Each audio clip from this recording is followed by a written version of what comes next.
कभी सोचा है कि क्या होता है जब एक नॉर्थ इंडिया का साइकिलिस्ट आसाम में आता है? क्या बुरे वक्त पे वो उसकी हेल्प करेंगे या फिर वो यहाँ के लैंग्वेज और कल्चरल बैरियर का शिकार हो जाएगा? तो as a North Indian cyclist Assam में मेरा जो आज का एक्सपीरियंस रहा है वो एकदम अलग तरह का है। जिस तरह से लोगों ने मेरे साथ व्यवहार किया वो हर एक हिंदुस्तानी को देखना चाहिए। आज है चंडीगढ़ से ऑस्ट्रेलिया साइकिलिंग ट्रिप का डे 439 और आसाम में साइकिलिंग करते हुए आज मुझे पूरे 7 दिन होने वाले हैं। कल रात मैं यहाँ HP के पंप पे सोया था। शहर का नाम है माछाकोवा चायराली, MACHKHOWA CHAIRALI, जहाँ पर नीरज और धीरज नाम के 2 भाइयों ने सच में मेरा बहुत ज़्यादा ख्याल रखा। खाने के लिए बहुत टेस्टी खाना और साथ में बिस्किट दिए। आप खा लीजिएगा। ओके, थैंक यू नरेश भाई। उन्होंने जो मेरे लिए खाना खाने के लिए रखा था वो मैंने नहीं खाया, ये सोच करके कि उनके काम आ जाएगा, क्योंकि आज सैटरडे है और मैं किसी भी तरह से वीडियो कंप्लीट करके आप सब लोगों के लिए अपलोड करना चाह रहा था और इस सब में मुझे पूरे 6 घंटे का टाइम लगा। इसी वजह से मैंने अपना सफर शुरू किया। 11:30 when I'm starting from here, you will get your video on time today at 7 o'clock। तो अब जब मैं साइकिलिंग शुरू कर रहा हूँ ना तो मुझे बहुत जोर से भूख लगी हुई है। Since morning I have had nothing. The struggle and the surprise. Going to this road, everybody told me that this is the most beautiful road to go to Dibrugarh and I'll be following it. मैं सच कहूँ इस वक्त मैं 2 बड़ी मुसीबतों से लड़ रहा हूँ। पहली तो ये कि मुझे भूख ने बुरी तरह से तोड़ रखा है। I have come out of the city and there was not even a single food shop or hotel. Very surprising. और दूसरी ये है कि ये जो सड़क है इसकी हालत बड़ी खराब है। It's damaged at many places. सब कुछ बहुत मुश्किल लग रहा था तब तक जब तक मैं इस नदी के किनारे तक नहीं पहुंचा। Crossing this river, Laipulia, LAIPULIA.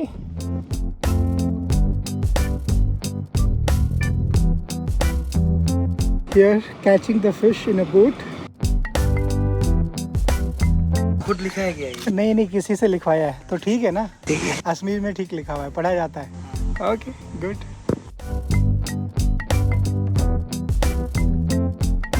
गोलबारा पत्थर 5.76 kilometre, that is the road going. मुझे ऐसा महसूस होता है कि प्रकृति का हम लोगों को हील करने का अलग ही तरीका है। उस नदी के किनारे के खूबसूरत से दृश्यों ने मुझे भूख से रिकवर करने में हेल्प की और साथ में एक नई शक्ति प्रदान की।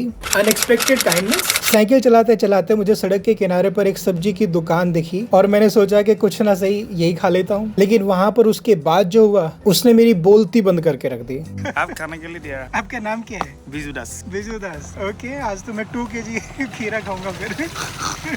Not only this, I'm getting some carrot, onion, some green chilies, like a full flash thing which I can cook. क्या बात है बिजू दादा, छा गए आप। Thank you. नागरिक करता था।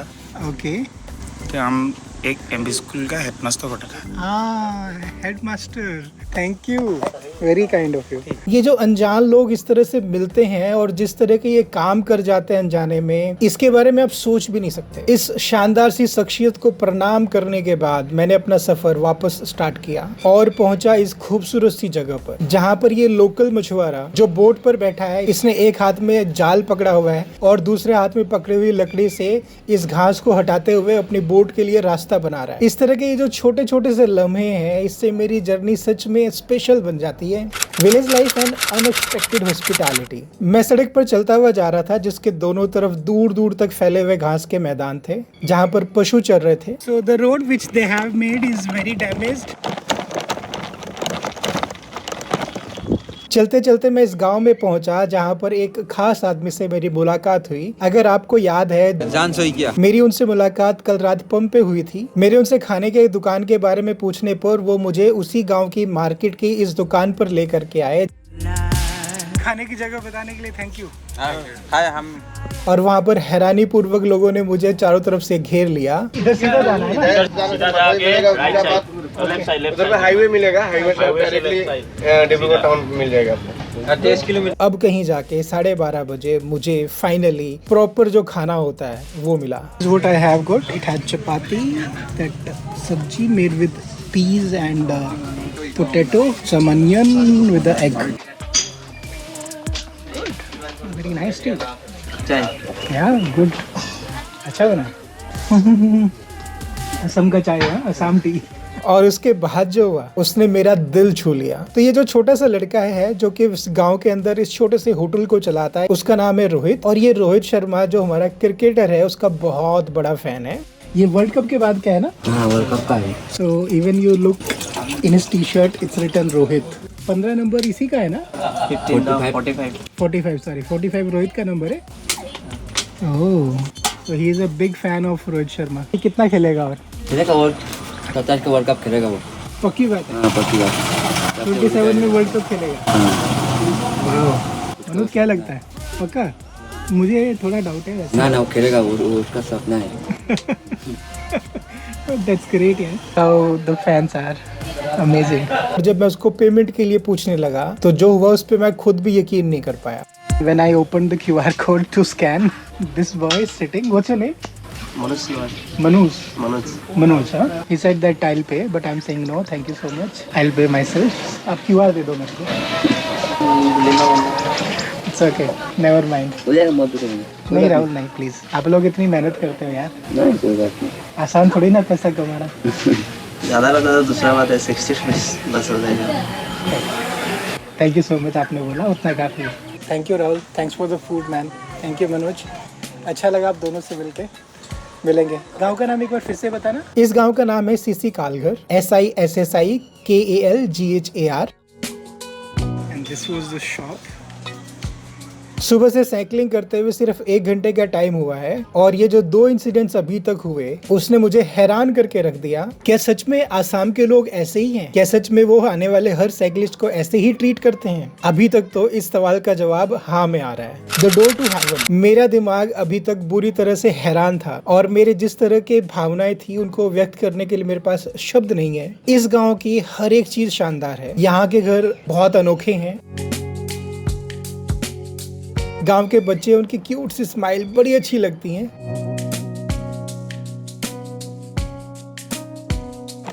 These students, they are coming from the school. Hello. Hi.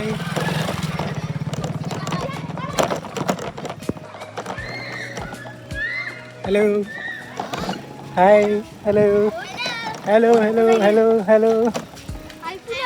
हाँ हाँ। यहाँ की सड़कों को बनाने का जो तरीका है वो भी एकदम अनोखा है।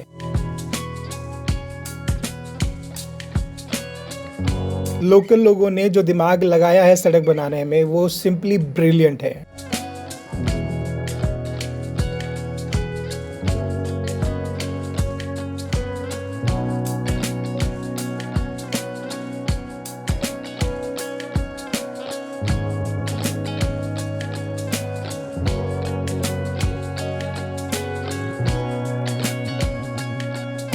अब मैं जिस हाईवे पे राइड कर रहा हूँ ना दोस्तों, कि ये सच में स्वर्ग के रास्ते के जैसा है, क्योंकि इस रास्ते के दोनों तरफ जो नज़ारे मैंने देखे वो आसाम में आज तक कभी नहीं देखने को मिले। आप खुद देख करके बताओ, जिस तरह के घर यहाँ पर हैं, ये जो हट्स यहाँ पर बनी है, क्या इससे खूबसूरत कुछ हो सकता है? मुझे नहीं लगता।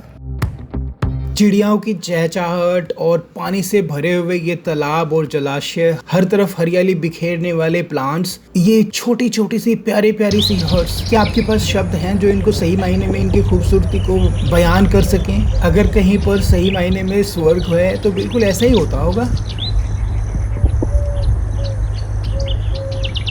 How beautiful are those houses? Can you see? प्रकृति का अद्भुत नजारा। मैंने एक गाय को पानी के खड्डे को पार करते जाते हुए देखा। If I take a right turn from here, I will go to Dibrugarh, which is 36 kilometre. कुछ और किलोमीटर राइड करने के बाद मैं पहुंचा हूँ यहाँ पर। तो ये जो चारदीवारी बना करके इसके अंदर हरी भरी चीजें नजर आ रही है, ये धान की पौध है और इसके पास जो ये पानी इकट्ठा हो रखा है, इससे ये और भी खूबसूरत लग रही है। मैं वहाँ पर ठहर कर इन सबको कुछ देर निहारने से खुद को रोक नहीं पाया। थोड़ा ही आगे बढ़ा था, एक और शानदार सा नज़ारा दिखा। पानी भरा है, उसमें सफेद रंग के फूल खिले हुए हैं और वहाँ पे जो दूर तक फैला हुआ घास का मैदान है, उसमें काले रंग की 2 गायें घास चर रही हैं। ये कलर कंट्रास्ट कितना प्यारा है।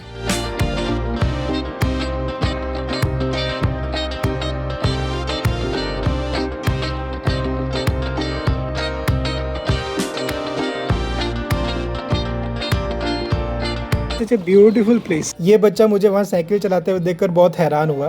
तभी मेरे कान में आवाज पड़ती है, कोई मुझे दूर से बुला रहा है।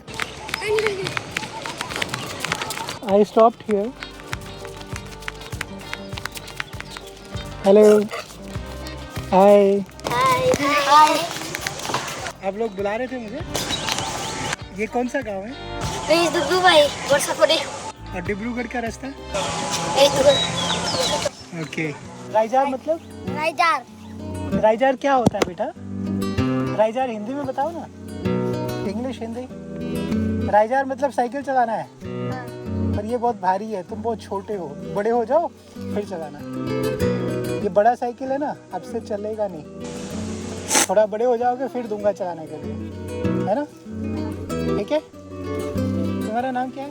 चलो यार हाँ, जॉय रजनी रमेश करते हैं वेरी गुड, वेरी गुड। ये racing with the local kids. थोड़ा और साइकिल चला करके मैं इस स्टनिंग सी लोकेशन पे पहुंचा हूँ। प्लेस नेम इज माज काथलगुरी। मैं वहाँ पर ठहर गया ताकि कुछ लम्हे इस जगह पे बिता सकूं। वहीं सड़क के किनारे मुझे एक शेल्टर मिल गया, तो मैं थोड़ी देर रेस्ट करना चाह रहा था और कुछ काम थे जिनको निपटाना था। Okay, after lots of struggle, I found a place. Putting some oil in the pedal. Till the time that oil settle inside the pedal, we'll wash them and eat. This will be a kind of a lunch. हाय ले लो, एक और ले लो, एक और ले लो, कोई बात नहीं। इसको मैं खा रहा हूँ वेरी गुड। उसको तो दो। उसको तो दिया नहीं तुमने। और क्या? उसको भी दो, उसको दो, उसको हाफ उसको दो, हाफ उसको तो दो। ले लो, ले लो।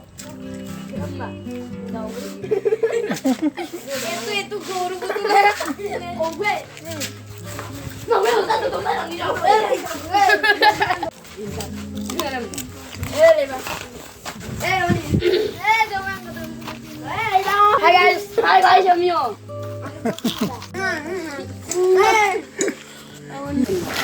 बहुत बढ़िया है। That oil has worked magically. There is no sound. ये वो जगह है जहाँ पे असली मजा शुरू हुआ। तो कुछ गांव के बच्चे थे, वो मेरे साथ पहले साइकिल चलाते रहे। Rider, come come come. Okay, very good. और उसके बाद उन्होंने मेरे साथ रेस लगानी शुरू कर दी। Fast rider, very fast, come on, very good, come on, I am coming fast. जब मैंने पीछे मुड़ के देखा तो उनमें से कोई भी मुझे दूर तक नजर नहीं आया। Come on, come on. The mystery of abundance church. 4 बजे का टाइम था। मैंने कुछ ऐसा देखा जिसने मुझे सच में हैरान कर दिया। मैं सोच रहा था कि इसके पीछे की जरूर कोई ना कोई कहानी होगी। And I don't know why. मैं सच में आज तक यकीन नहीं कर पाया कि चर्च की बिल्डिंग भी कभी इस तरह से अबंडन्ड हो सकती है। क्या आपके पास कोई लॉजिक है इस बात के पीछे कि ऐसा क्यों और कैसे हुआ होगा? मैं अपने दिमाग में इस मिस्ट्री के बारे में सोचता हुआ आगे बढ़ रहा था और तब मैं पहुंचा इस जगह पर। This is known as TINIGHARIA, Tinigharia. मुझे लग रहा है यहाँ पर ना खाली वो बंद किया हुआ चर्च ही नहीं, हर चीज मुझे अलग से क्यूरियोसिटी से भर रही है। What do you say about this kind of a fencing? I really love it. I don't know why. What a unique kind of a path it is. How it is goes to that hut. Fishing and boating paradise. तो गांव के local मछुआरों को मैंने सड़क के किनारे पे जो लेक है उसमें मछली पकड़ते हुए देखा।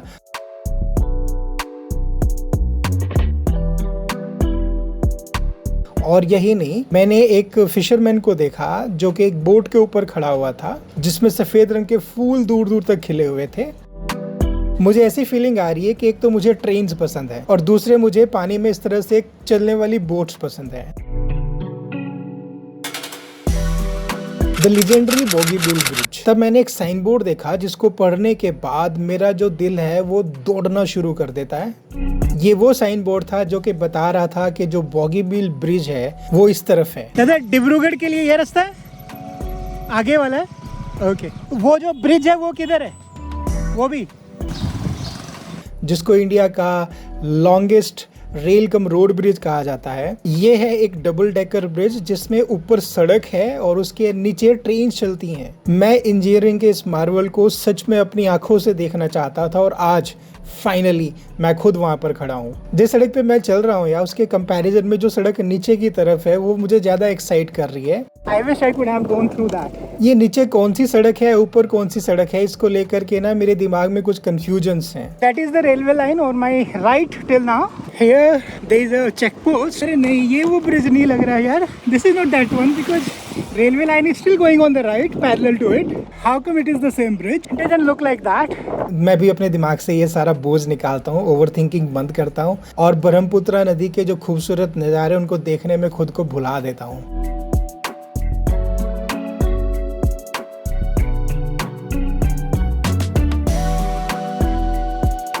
जल्दी ही मेरा कंफ्यूजन खुद ब खुद क्लियर हो जाता है। डबल डेकर का जो नीचे वाला हिस्सा है वहां से मुझे एक ट्रेन गुजरती हुई दिखती है। Here it is. Coming out of this bridge. मैंने जब रिसर्च किया तो इस बॉगी बील ब्रिज के बारे में कुछ शानदार सी चीजें मुझे पता लगी। चलिए मैं आपके साथ वो शेयर करता हूँ, ये आपको भी हैरान कर देंगे। इस तरह का डबल डेकर ब्रिज इंडिया में सिर्फ एक ही है। इसको बनाने में 200 महीने यानी कि 16 साल 8 महीने का टाइम लगा, क्योंकि ऐसी जगह पर है जहाँ पर बहुत सारे अर्थक्वेक आते हैं। तो यहाँ पर इसको अलग तरीके से बनाया गया है, जिसकी कंस्ट्रक्शन के अंदर वेल्डेड स्टील और कंक्रीट बीम्स यूज की गई हैं, ताकि ये रिएक्टर स्केल के ऊपर 7 मैग्नीट्यूड तक के अर्थक्वेक को भी हैंडल कर पाए। एशिया का ये दूसरा सबसे लंबा ब्रिज है और जिस तरह से इसको बनाया गया है ना, ये 120 सालों तक बना रह सकता है। ये डिब्रूगढ़ को धेमाजी के साथ कनेक्ट करता है। कुल लंबाई 4.9 किलोमीटर है। Crossed Brahmaputra 2 times. Both the times using a boat or a ferry. This is the first time I'm using a bridge to cross the Brahmaputra river. That's so amazing. I can't believe. It's so windy that wind sometimes pushes me to the left. It's so good. Hello. I don't know what are these. There are so many after each 2 to 300 meters. Both the sides of the road. तो ये जो आप देख रहे हैं इसको GNSS antenna कहा जाता है और इनको इन पुलों के ऊपर इसलिए लगाया जाता है ताकि 1 मिलीमीटर से लेकर के 1 मीटर तक के पूरा भी अगर कहीं पे भी थोड़ा सा भी अपनी जगह से अगर ये पुल हिल जाता है तो उसको भी आप पता लगा सकते हो। यही नहीं, अगर किसी भी तरह की कोई वाइब्रेशन होती है या फिर कुछ ऐसा होता है जिससे इस पुल की जो सेफ्टी है उसको थ्रेट हो, तो ये एंटीना उसको भी डिटेक्ट कर लेते हैं और इनको डायरेक्ट सैटेलाइट से कंट्रोल किया जाता है। इससे क्या फायदा है कि ये जो पुल है ये लंबे टाइम तक टिका रहता है ना। शानदार टेक्नोलॉजी। Sunset magic. ब्रह्मपुत्रा के इस पुल के ऊपर खड़ा होकर के मैंने अपनी जिंदगी का सबसे सुंदर और ब्रह्मपुत्रा के ऊपर खड़े होके देखा जाने वाला पहला सनसेट देखा। इस तरह के जो नज़ारे हैं ना, तो 1-1 किलोमीटर करके जब मैं आगे बढ़ता हूँ वो सब वर्थवाइल लगने लगता है। Those who are crossing the bridge, they stop here, spend some time, enjoy the views, and then continue their journey further. Sunset is almost done. This is the time to start searching for a place to sleep tonight. Night challenges and gratitude. I'm 438 kilometers away from Guwahati, 21 kilometers to Dibrugarh University, and there's a toll at 5. जब मैं यहाँ पर खड़ा होकर इस sign board को पढ़ रहा था तो मुझे सच में इस बात का अंदाजा नहीं था कि आज की शाम मेरे लिए क्या लेकर आई है, लेकिन वो सब इतना मुश्किल भी होगा ये भी मैंने नहीं सोचा था। In the last 10 kilometers, there has been no pump. 6:30 बजे का टाइम होता है। I'll just keep going on until I find a pump. I did not even check how far it is. अचानक से मुझे एक पेट्रोल पंप नजर आता है। ये ऐसा पंप है जो गूगल मैप पे भी प्रेजेंट नहीं था। Let's go and check if they can permit me to stay there tonight. वैसे तो मुझे वहाँ रहने की परमिशन मिल गई थी, लेकिन वहाँ पे रहना इतना भी आसान नहीं था। वजह नंबर 1, वहाँ पर खाने का कोई ऑप्शन नहीं था। तो दोपहर के जो स्प्राउट्स मैंने कपड़े में बांध के रखे थे, एक नमकीन का पैकेट लेता हूँ और दोनों को मिक्स करके मैं बैठ के उसको डिनर में खा लेता हूँ। मैं वहाँ पर मच्छरों में बैठा रहा और जब मैंने जा करके अपना टेंट लगाना शुरू किया तो उसी वक्त बारिश आ गई। I don't know if I have taken a panga, but it's raining outside. Hope I will stay protected tonight. उसको मैं वहाँ से उठा के शेड के नीचे ले जा सकता था, लेकिन नहीं लेके गया क्योंकि मेरे को टेंट के अंदर बिजली का कनेक्शन चाहिए था। और इस तरह से जाके मेरा आज का दिन कंप्लीट हुआ। देखते हैं रात कैसे बीतती है। Hope nothing to worry. I'll sleep peacefully tonight. Hope so. 30 रुपए के मैंने 1 किलो खीरे लिए थे।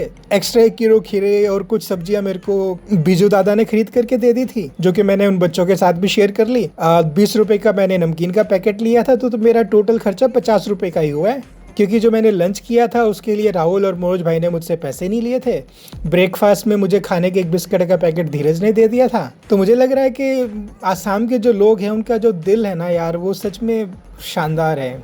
आज मैंने क्या सीखा, शाम होते होते आपको भी इस बात का जवाब मिल गया होगा कि आसाम के लोग किसी भी नॉर्थ इंडियन साइकिलिस्ट को कैसे ट्रीट करते हैं। इसका आंसर वैसे तो बहुत सिंपल है, लेकिन है बहुत खूबसूरत। और आंसर है कि यहाँ के लोग आपको अपने परिवार के किसी मेंबर की तरह ही ट्रीट करेंगे। मुझे एहसास हुआ है कि ये जो डाइवर्सिटी है ये हमारी वीकनेस नहीं है, ये हमारी सबसे बड़ी ताकत है कि नॉर्थ इंडिया से आए हुए हिंदी बोलने वाले साइकिलिस्ट को यहाँ के लोग दिल खोल करके मिलते हैं और बिना किसी झिझक के मिलते हैं। यहाँ भाषा कोई बैरियर नहीं है, यहाँ पे कल्चर किसी तरह से डिवाइड नहीं करता। जो मैंने एक्सपीरियंस किया है वो अपने देश के लिए होने वाला अनकंडीशनल प्यार है। यहाँ के लोगों ने 1% भी मुझे ऐसा एहसास नहीं होने दिया कि मैं एक आउटसाइडर हूँ। जिस तरह से आसाम के लोग एक नॉर्थ इंडियन साइकिलिस्ट को ट्रीट करते हैं ना यार, उसको आप शब्दों में बयान कर ही नहीं सकते। खाना खिलाने से लेकर के प्यार करने तक। आज जिससे भी मैं अपने सफर पे मिला, उससे मुझे अपनी इंडिया की डाइवर्सिटी के ऊपर प्राउड फील होता है एज ए इंडियन। सच कहूँ तो यही असली इंडिया है, जहाँ पर अनजान लोग विद इन सेकेंड्स आपके परिवार के मेंबर की तरह आपको प्यार करने लगते हैं।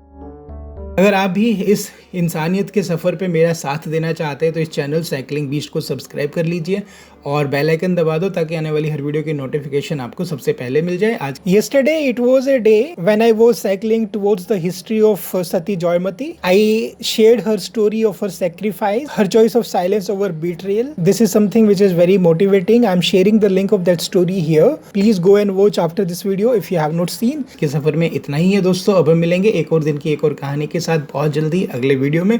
अपना ध्यान रखिए। Bye bye.